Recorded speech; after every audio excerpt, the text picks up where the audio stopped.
En 10 ans seulement, l'Afrique peut réinventer son destin minier, créer 25 millions d'emplois directs et indirects, augmenter de 35 à 50% la valeur de ses minerais grâce à la transformation locale, réduire de 60% ses importations de produits finis et surtout, améliorer de façon substantielle et concrètement la vie de millions de familles africaines. Bienvenue dans l'épisode 6 de notre série sur l'industrialisation du secteur minier africain, un épisode clé où je vous présenterai une stratégie et un plan d'action sur 10 ans pour transformer en profondeur ce secteur vital. Nous commencerons par un rapide récapitulatif du diagnostic posé dans les premiers épisodes, puis nous aborderons les conditions de réussite avant de dérouler la stratégie à adopter pour changer de paradigme. L'Afrique, c'est le coffre-fort minéral du monde, un continent où le sous-sol regorge de ressources indispensables à toutes les grandes industries, que ce soit l'automobile, l'énergie, le bâtiment, l'aéronautique, l'armement, l'agriculture, textile, l'électronique, absolument tout. Et aujourd'hui, avec la transition énergétique et l'essor de l'intelligence artificielle, la demande explose. Devinez qui détient une bonne partie des clés? L'Afrique, bien évidemment. Et parmi les matières premières les plus stratégiques, on peut citer le coltan, dont 80% des réserves mondiales se retrouvent en République démocratique du Congo. On peut également citer le cobalt, dont 60% des réserves mondiales sont réparties entre la RDC, la Zambie et l'Afrique du Sud. On peut parler du manganèse, dont 44% des réserves mondiales se trouvent en Afrique du Sud et au Gabon. On peut parler de la bauxite, dont 40% de réserves mondiales se trouvent en Afrique, avec la Guinée à elle seule qui possède 25% de réserves mondiales. On peut parler également de l'or, dont 40% de réserves mondiales se trouvent en Afrique, principalement en Afrique de l'Ouest, même si c'est présent sur tout le continent. Sans oublier le diamant, dont 33% de réserves mondiales se trouvent en Afrique et se répartissent entre le Botswana, l'Afrique du Sud, la République centrafricaine. Ce sont les plus gros producteurs, bien évidemment. Et la liste continue avec le fer de Simandou, les minerais de fer de Simandou, supposés être la plus grande réserve mondiale de minerais de fer, l'uranium au Niger, le lithium, le titane et les terres rares qui ont fait l'objet d'un épisode spécial que je vous invite, recommande vivement. Avec toutes ces informations, avec toutes ces données, on estime le potentiel minier africain à ce jour à plusieurs dizaines de milliers de milliards d'euros. Je vais me répéter pour que vous ayez conscience de ce dont il s'agit. On estime le potentiel minier africain aujourd'hui à plusieurs dizaines de milliers de milliards d'euros. Et il ne s'agit là que de 50% du sous-sol exploré. C'est-à-dire qu'il y a encore une bonne partie du sous-sol africain qui n'a pas été explorée. Autrement dit, nous sommes encore loin, mais alors très loin du compte. Pour vous donner une image claire, il suffit de comparer les pays du Golfe et leurs ressources pétrolières. L'Afrique pourrait connaître le même essor, pourrait connaître un boom similaire, mais cette fois grâce aux minerais. Nous y consacrons d'ailleurs un épisode spécial. Et pourtant, le paradoxe est frappant, c'est que dans la majeure partie des pays africains, la contribution du secteur minier au produit intérieur brut est dérisoire. Ça n'atteint même pas 1% pour certains pays pourtant très riches en minerais. Et vous pouvez donc vous rendre compte que la marge de progression, elle est énorme, elle est importante, je dirais même qu'elle est gigantesque. Et vous voyez à quel point cela peut changer fondamentalement l'économie d'un pays. Après avoir dressé l'inventaire du potentiel minier africain, une question cruciale se pose. Quel type d'industrialisation choisir pour l'Afrique, par et pour les Africains? Pour répondre à cette question, nous avons identifié 3 modèles d'industrialisation possibles. Premièrement, une industrialisation légère, qui va être peu coûteuse, techniquement accessible et idéale pour répondre rapidement aux besoins en matériaux de construction, bâtiments et travaux publics. Ensuite, nous avons ce que j'appelle une industrialisation lourde qui est plus exigeante en capitaux et en technologie, mais qui est clé, qui est importante pour produire les alliages et composants industriels. Et enfin, ce que j'ai appelé une industrialisation stratégique, celle qui va nous ouvrir les portes des industries mondiales à très forte valeur ajoutée. On parle là des industries des batteries, de l'automobile, de l'emballage, de l'énergie, de l'aéronautique, de l'intelligence artificielle, de l'armement, si je n'ai pas cité ce cas de figure. Mais il est important de noter que notre priorité, du moins la priorité de l'Afrique, reste la transformation locale pour ses besoins locaux. Et dans cet état d'esprit, nous avons ciblé 4 ressources stratégiques qui pourraient faire l'affaire. La première ressource stratégique, c'est le fer qui peut être transformé, comme on l'a dit tout à l'heure, en acier pour la construction, les bâtiments, travaux publics et certains composants automobiles. La bauxite qui peut être convertie en ciment fondu, en alumine pour produire de l'aluminium pour les marchés de l'emballage et de l'automobile. Le manganèse et le cobalt auquel j'associe le cuivre, le nickel, qui sont indispensables pour les alliages, les batteries, les véhicules électriques, les téléphones et ordinateurs portables. Ce choix stratégique aura pour conséquence de favoriser la génération de bénéfices à plusieurs niveaux. D'abord, dans la diversification des revenus. Une partie des matières premières brutes continuera d'être exportée pour générer du cash rapidement, pour réguler les marchés des matières premières et éviter toute tension géopolitique. Ensuite, quel est l'autre bénéfice lié à cette stratégie? La création de valeur ajoutée locale. Effectivement, la transformation d'une partie des matières premières en produits semi-finis ou finis va permettre de créer plus de richesses et donc de vendre des produits à forte valeur ajoutée qui vont générer davantage de revenus. Et un point qui est important et non les moindres, c'est que la transformation locale va permettre à l'Afrique de s'affranchir de la volatilité des prix des matières premières qui ne dépendent pas du continent. Et enfin, le troisième point qui est tout aussi important, c'est le développement économique interne. En gros, la consommation locale des produits qui auront été transformés localement et à moindre coût va permettre de booster les infrastructures et surtout de nourrir l'écosystème industriel local. Pour prouver que l'industrialisation est possible en Afrique, on n'a pas besoin d'aller chercher bien loin. Certains pays du continent montrent déjà la voie et font, je dirais, office de locomotive industrielle. On avait cité l'Afrique du Sud qui a un secteur automobile dynamique, qui est un grand producteur d'acier et qui a des infrastructures solides. On avait cité également l'Égypte, qui est aussi un grand producteur d'acier, qui fabrique des biens manufacturés et qui s'est également développé dans les énergies renouvelables. On avait parlé également du Maroc, qui est un leader mondial dans la fabrication de phosphates et des engrais, pionnier africain des énergies solaires et champion de l'agro-industrie. On a parlé du Nigeria, qui est un poids lourd des industries gazières et pétrolières, qui a également une industrie cimentière robuste et qui a une transformation agricole en expansion.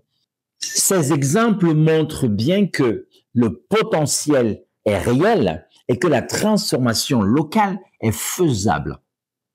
On peut s'amuser à regarder hors du continent et à voir d'autres modèles qui inspirent. On peut prendre la Chine, qui a commencé par exporter uniquement ses matières premières avant de bâtir une industrie locale. Et aujourd'hui, ça donne quoi comme résultat? La Chine domine le monde dans plein de domaines. Je veux citer juste les batteries, l'acier, les terres rares, mais c'est impressionnant ce que la Chine a pu faire en quelques décennies. On peut parler également du Brésil qui a développé un modèle hybride en s'appuyant principalement sur une forte base énergétique. J'aimerais citer l'Indonésie. Pourquoi? Parce qu'elle a interdit pendant un moment donné l'exportation du nickel brut et ça a permis de forcer l'implantation des raffineries locales. Et qu'est-ce qu'il y a comme résultat? Il y a une montée en gamme industrielle. Et enfin, les pays du Golfe, j'en parle beaucoup parce que pour moi, ça doit être une référence pour le développement de l'Afrique. Les pays du Golfe sont partis du pétrole brut. Ils ont, je dirais, transformé cette ressource en moteur de développement, passant de mono-économie à puissance diversifiée. L'Afrique peut réussir à condition de définir une stratégie claire et des conditions de réussite solides. C'est précisément ce que nous allons explorer dans la suite de notre épisode. Comment faire pour que l'Afrique réussisse son pari d'industrialisation minière? La réponse tient, je dirais, en quelques facteurs clés de succès déjà évoqués dans nos précédents épisodes, mais qu'il est essentiel de rappeler ici, parce que ce sont eux qui feront la différence entre une ambition qui reste un rêve et une stratégie qui se concrétise. Donc, parmi ces piliers incontournables, on avait cité les infrastructures et la logistique pour relier mines, usines et marchés. La formation et la main-d'œuvre locale pour bâtir un capital humain compétent et durable. L'énergie, véritable carburant de l'industrialisation. Et enfin, le financement sans lequel aucun projet ne peut voir le jour. Donc, mettre en place et maîtriser ces leviers permettra d'augmenter considérablement les chances de transformer le potentiel minier africain en puissance industrielle réelle. Les essentiels à bâtir sont le transport terrestre, les ports et aéroports, les installations industrielles, je pense aux aciéries, aux fonderies, aux réseaux d'énergie, d'eau et j'en passe. Les infrastructures, je dirais, sociales, c'est-à-dire les écoles, les hôpitaux, les logements pour attirer les talents. Il y a également les télécoms, l'automatisation, les opérations à distance qui sont impossibles sans connectivité. On avait évoqué les freins au développement des infrastructures. On avait parlé des freins financiers parce que ça demande des investissements colossaux. On avait parlé des freins techniques parce qu'il y a un manque d'expertise locale. On avait parlé de la politique, des instabilités, la corruption et l'absence de vision de certains de nos dirigeants. Mais on avait aussi parlé des freins structurels, le manque de coordination régionale. Et comme première solution évoquée dans l'épisode qui avait été consacré aux infrastructures, on avait mis en avant des financements innovants, des fonds souverains, des investissements directs étrangers ciblés et des partenariats publics-privés. On avait également vu de développer ce qu'on appelle des capacités locales, c'est-à-dire former des ingénieurs et techniciens et impliquer les petites et moyennes entreprises africaines. D'avoir une approche régionale. On parle de corridors logistiques, de l'harmonisation douanière et fiscale. Et enfin, les technologies vertes et numériques. S'appuyer sur les énergies renouvelables, faire des recherches sur les matériaux locaux et développer la digitalisation. Les infrastructures minières ne peuvent pas être portées par les seules sociétés minières. Ça, c'est clair. C'est un enjeu collectif où les États, les investisseurs, les entreprises locales, la diaspora et même la société civile doivent co-construire un écosystème qui se voudra robuste et durable. Concernant la main-d'œuvre et la formation, un constat est clair. L'Afrique manque de main-d'œuvre qualifiée quasiment à tous les niveaux de la chaîne minière. Du coup, on ne peut pas avoir de valeur ajoutée locale sans une stratégie, sans mettre en place une stratégie de formation, je dirais, ambitieuse, inclusive et adaptée.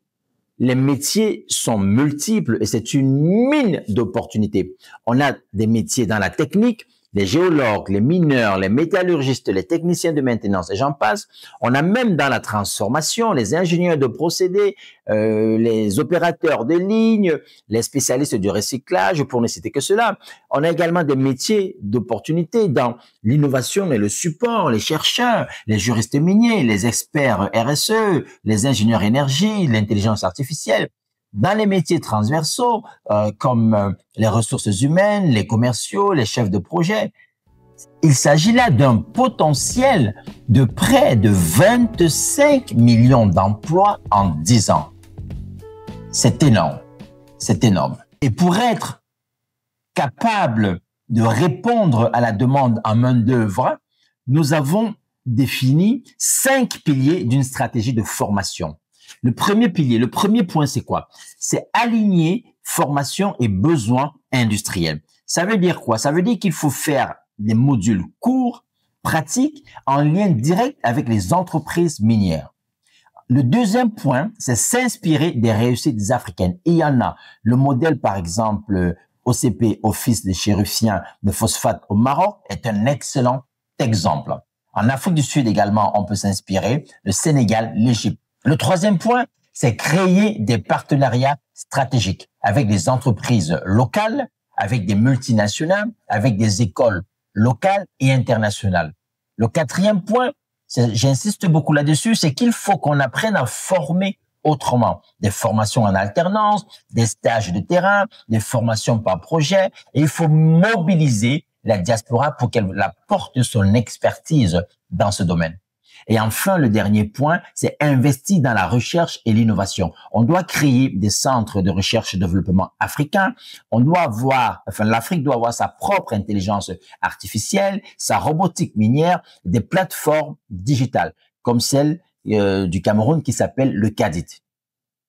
Les gouvernements, les entreprises, les centres de formation, les diasporas, les partenaires internationaux doivent unir leurs forces pour bâtir une main-d'œuvre africaine compétente et prête à relever le défi.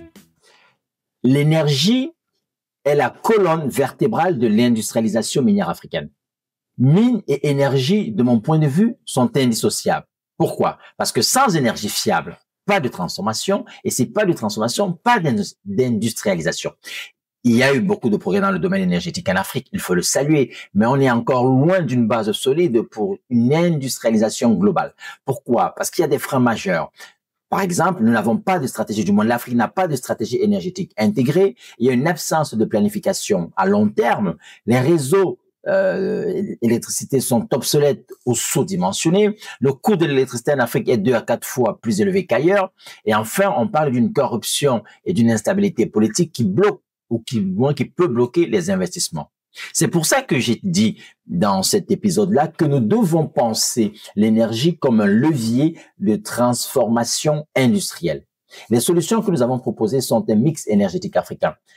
Se pencher sur le solaire en créant des mini-réseaux, des machines industrielles solaires, penser au nucléaire pour des projets à long terme et bien encadrés, l'hydrogène vert, développer l'hydrogène vert pour des usages industriels et pour l'export, développer également la biomasse et la géothermie pour principalement utiliser en zone rurale, et enfin l'hydroélectricité pour la production de masse. On a pris comme exemple le projet Inga en RDC qui a un potentiel de 40 000 mégawatts et qui est capable d'alimenter 500 millions d'Africains. Et pour que ces solutions soient réalisables et effectives sur le continent, il y a des choses à construire autour de l'énergie. Des infrastructures conçues pour absorber cette énergie, des smart grids, des usines modulables. On parle également des, comment on appelle ça, des stations solaires mobiles, des bâtiments autosuffisants. Il faut également un écosystème de recherche et d'innovation africain. Donc, la réussite de l'ensemble de ces solutions énergétiques repose sur la capacité à garantir une énergie à la fois moins coûteuse, fiable et disponible pour l'ensemble des populations et des acteurs industriels. Le développement du secteur minier africain repose aussi sur sa capacité à mobiliser des financements adaptés, inclusifs et stratégiques. Nous avons vu qu'il existe des mécanismes de soutien, mais qui semblent je dirais, peu accessible et mal connu. Il est donc essentiel de repenser l'approche du financement minier sur le continent. Nous proposons 5 leviers pour faciliter le financement. Le premier, c'est de rendre visibles les dispositifs existants.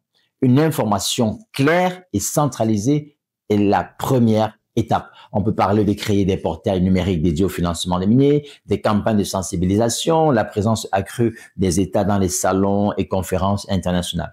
Le deuxième point, c'est créer des guichets uniques digitalisés pour simplifier les démarches administratives. Le troisième point, c'est ouvrir et faciliter le financement aux petites et moyennes entreprises locales. Le quatrième point, c'est mobiliser la diaspora comme levier d'investissement. Les transferts de fonds de la diaspora africaine atteignent officiellement près de 100 milliards de dollars par an. Cette manne financière peut être valorisée à travers, comment est-ce qu'on appelle ça, des fonds participatifs et coopératifs, mais également des obligations souveraines qui sont ciblées, ce qu'on peut appeler la diaspora bond. Et le cinquième point, c'est activer les fonds d'investissement africains. Il y a plusieurs fonds panafricains qui voient le jour, qui ont émergé et qui peuvent jouer un rôle clé. Le financement doit combiner dispositifs publics, capital risque africain et mobilisation de la diaspora. C'est un levier qui est incontournable au même titre que l'énergie, au même titre que la formation, au même titre que les infrastructures.